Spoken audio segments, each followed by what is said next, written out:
What's going on, everybody? Dom here from Lensprotogo and Lens Rentals. Welcome back to the channel. In last week's video, I listed 6 accessories that I think are absolutely essential for use with the RED Komodo 6K. If you didn't see that video, go check it out. This video will be waiting. If you did see it, then you might remember that one of those accessories was the SmallHD Indie 7 monitor, but specifically with the RCP2 RED Komodo / V-Raptor camera control with accompanying hardware. But that video was kind of just like a brief listing of those accessories and why I think they're great for the Komodo. But I kind of realized when I was making that there's a lot more in-depth discussion to be had about what actually makes this so darn amazing for using with the Komodo. So let's dive a little deeper into this SmallHD Indie 7 and RED Komodo tethered camera control workflow. So a couple things I want to go over today. The literal monitor itself, how you actually acquire that camera control software and license, the download and very slight amount of setup that's required for that hardware on this thing, but ultimately show you what that tethered RED camera control from this monitor really looks like and demonstrate how clutch that can be for use with this camera, yes, but also identify a couple of things about this workflow that are a little unexpected. So the monitor itself, it's a 7-inch on-camera operator's monitor, sleek design, touchscreen of course, 1000 nits of brightness, 1 HDMI in, 2 3G SDI inputs in, one of which actually acts as a hybrid in and out. It's got 2 L-series battery plates on the back here, an SD card on top for dropping LUTs in and taking screen grabs and such. Alone, without the upgrade, the Indie 7 is a great option for an operator's monitor for the RED Komodo. And I also just happen to love the SmallHD monitor's interface over, say, Atomos's. The Indie 7 features SmallHD's Page OS 4 software, which means that super granular customization of all these different tools and pages and stuff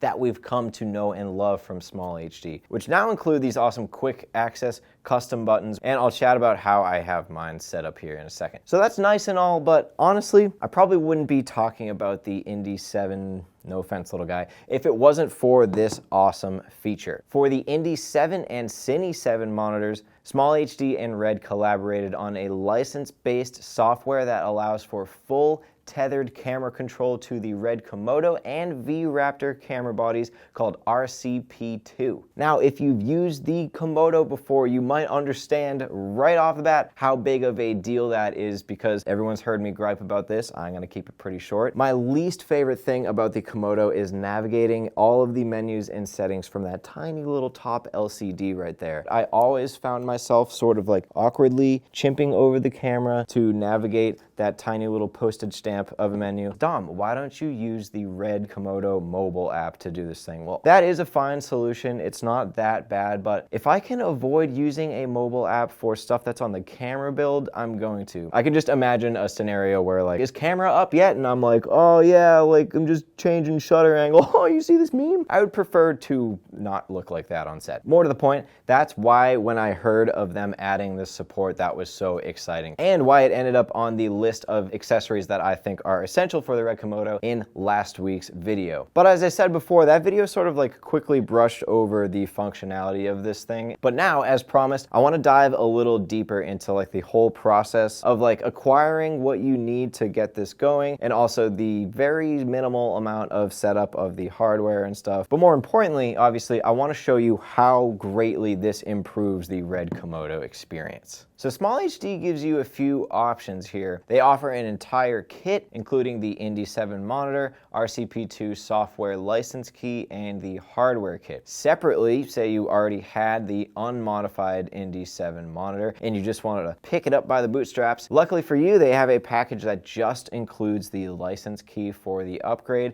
and the accompanying hardware. That hardware being this proprietary camera control cable, which uses the Komodo's external control port right here. And on the monitor's end, the kit also comes with this little box here that has its place under the batteries. One little screw later, and that little box now adapts that 5-pin LEMO into a little micro USB port where it feeds that data to and fro. And thirdly, if you just needed a replacement for that cable, they sell it for a mere $150. Installing the software works a lot like any firmware update, and if it's successful, once it's finished, this feature will show up in the Accessories tab in the main menus of the Indie 7. Click on that, it shows me I've established a connection with the Komodo, and I have the option to disconnect or reconnect if need be. There really isn't anything you have to do in camera either. When I did this, it just worked like straight out of the box, which was really, really awesome. Let me know if you have any varying experiences with that, because mine was actually super duper easy, like too easy. Now, I want to just give like a quick demonstration of a lot of the features and like interfacing this RED control workflow with the Indie 7, because a lot of it might go as you'd expect, but there are some features that could maybe take some getting used to. So let's take a look at how they have this interface laid out. So up here on the top, you've got your core 4, your iris, shutter angle / speed, ISO value, and white balance with tint. There's RGB indicators and a couple of other things that you can't quite access just from here. And moving down to the bottom, we get playback in the corner, and indicator for remaining media, again non-interactive, but you do get recording format and file type here in the center, which you can obviously change. Color profile next to that, and then next to that, some more metadata, which again is just an indicator. And finally here in the corner, a record button with the camera ID letter, which I have set to K for Komodo. So like I said, some of that is just info that's not interactive, but for the stuff that is interactive, once you click onto that, it'll probably give you this option of displaying the setting on the top or on the side. The top is objectively the best. And once you select one, there are sometimes secondary windows that pop up. For example, when you do white balance, this tint window pops up here at the bottom, kind of like how it's done usually. So sometimes you have to go 2 levels in to do something, so you can tell it's like inspired by the RED workflow. But we just get it in like the SmallHD flavor now, where everything might look a little different than how it looks in camera on the Komodo. It's actually really reminiscent to navigating menus and settings on the DSMC2 system, which I'm sure was on purpose. An example of that, a lot of the settings on the Komodo and now on this Indie monitor are on like this large scrolling carousel. It displays values in these large prints, and if it's something like ISO, it can really require like a large scroll to get where you need. It's a lot more fluid to scroll through these values and way more responsive. On the other side of that though, there is definitely a little bit of wonky programming going on. Like in this scroll reel,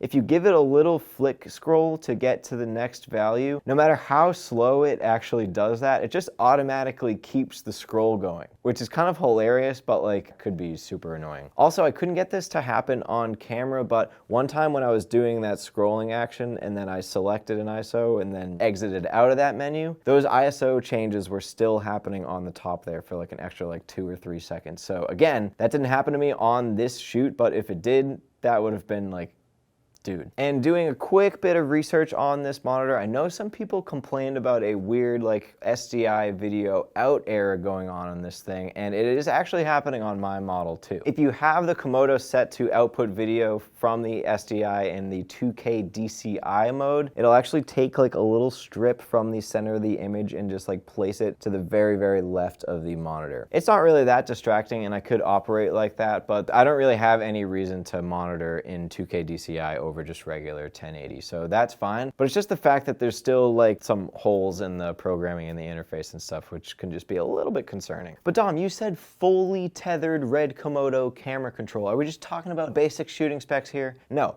Up here in the top left, you have access to the full camera menu in the Komodo. Every single thing that's inside the Komodo you can access here. Again, all the same info, but it's just repackaged in that like SmallHD interface. The response here from device to device is mostly really snappy and does everything pretty much as fast as the Komodo does, which admittedly, the Komodo is sometimes not very fast and just like moving between stuff anyways. I haven't experienced like any major speed bumps or bugs or anything with this workflow, but I'm definitely not counting it out. Using the record button on the monitor does not delay that much, pretty much the same as just hitting the touchscreen on the camera. Getting to and navigating through playback just by like scrolling and stuff is way better to do on the Indie 7 than in the Komodos. And also the ability to do all this stuff in like the suite of SmallHD features helps this workflow a lot. And just to clarify, these don't come with that RED Control camera workflow. These are out of the box Indie 7 things. For example, these assignable buttons, here I have 6 things assigned that each make Komodo shooting that much easier. A shortcut to the settings, a shortcut to toggle the LUT, a shortcut to flip the display, take a screen grab, and 2 to toggle the audio levels and histogram. And as I mentioned earlier, a lot of this stuff in the Indie 7 OS is like meticulously customizable. It is like more granular than I would even like it to be, which is awesome because I can have all these exposure and video tools set up like exactly the way I want. And that's like dangerous. I'm like the person that takes an hour and a half to customize their character in a video game. It's bad. And with that, that is pretty much gonna do it on this video, sort of showcasing that SmallHD Indie 7 tethered camera control workflow with the RED Komodo. If you couldn't tell, this is exciting. This is an exciting thing for me in my life, okay? Just let me have this.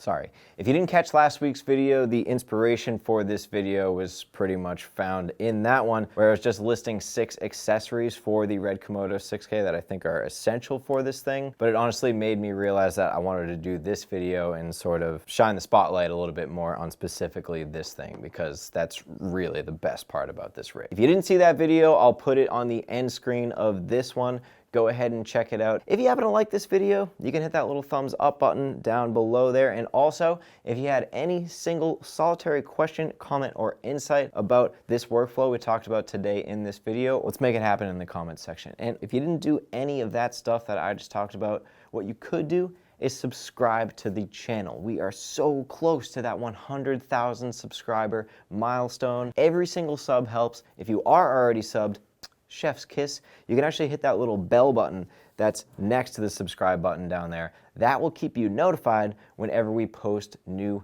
content, which is every week. Tell me in the comment section what you think is better, tetherball or badminton, and keep it civil, all right? We all know how that argument can get sometimes. So take care, everybody, and we'll see you in the next one.